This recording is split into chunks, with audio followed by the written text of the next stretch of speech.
আর একটা জিনিস আমি অবগত করতে চাই যে আসলে আমরা সরকারের একটা পক্ষ, সরকারকে আমরা সবসময় সহযোগিতা করি, আমরা সরকারের বাইরে না।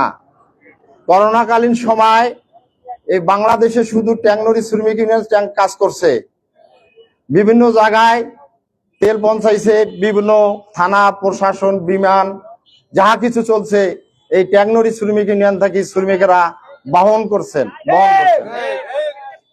এবং এখনো সরকারকে টিকিয়ে রাখার জন্য, সরকারকে ভালো রাখার জন্য রাত বিরাত যে কোনো জায়গায় তেল সরবরাহ করতেছে।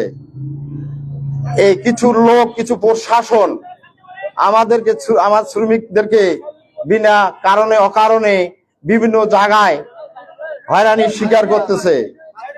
অকারণে আমার শ্রমিক যদি তেল ধরিয়ে যায়, বিভিন্ন জায়গায় সাধারণ জনতা জনগণ আটকে দেয়। এটা কি আছে, পেট্রোল না ডিজেল? আরে ভাইয়া, আপনাদের সেবা দেওয়ার জন্য আমরা দিন রাত দখল পরিশ্রম করতেছি, আপনারা সেদিক কালে তাকান না। তাকান কোন দিক? আমি 10 লিটার তেল বেচাইছি, এই দিক তাকাচ্ছেন। আর মাটি খেয়া বাঁচবো? আমার শ্রমিক কি মাটি খেয়া বাঁচবে না পানি খেয়া বাঁচবে? শ্রমিক চলতে গেলে তার খাওন পরন ঘুমার বিশ্রাম রাখার জায়গা লাগবে, সঠিকভাবে খাইতে হবে, সঠিকভাবে চলতে হবে, তার বিশ্রামের দরকার আছে।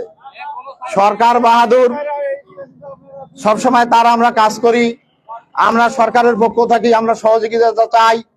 আমাদের অমানবিক যিনি আচরণ করছেন তার অপসারণ চাই। আর আমার শ্রমিক যতক্ষণ শ্রমিক ইউনিয়নে আমার পৌঁছে নাই, এই আন্দোলন চলমান থাকবে। আমার সকল শ্রমিকের পক্ষ থেকে আমি ধন্যবাদ জানাই। এবং আমার যতক্ষণ এই আন্দোলন আমার পার্বতীপুর শ্রমিক ইউনিয়নে পৌঁছবে না, ততক্ষণ আমরা আন্দোলন চলমান থাকবে।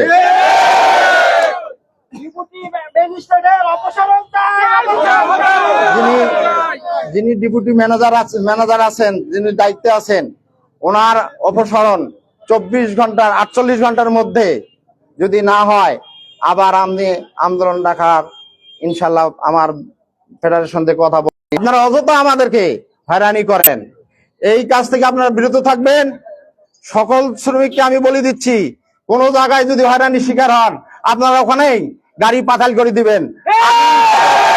আমি রংপুর বিভাগীয় ট্যাংনরি শ্রমিক ইউনিয়নের সভাপতির দায়িত্ব থেকে বলতেছি, আপনাদের সঠিক ন্যায্য হিস্সা আদায় করে আমি ছাড়বো। এই বলে আমার সংক্ষিপ্ত কথা এখানে শেষ করলাম। যতক্ষণ আমার শ্রমিক আসবে না, এই আন্দোলন চলমান থাকবে। সংক্ষিপ্ত করে মূল ঘটনা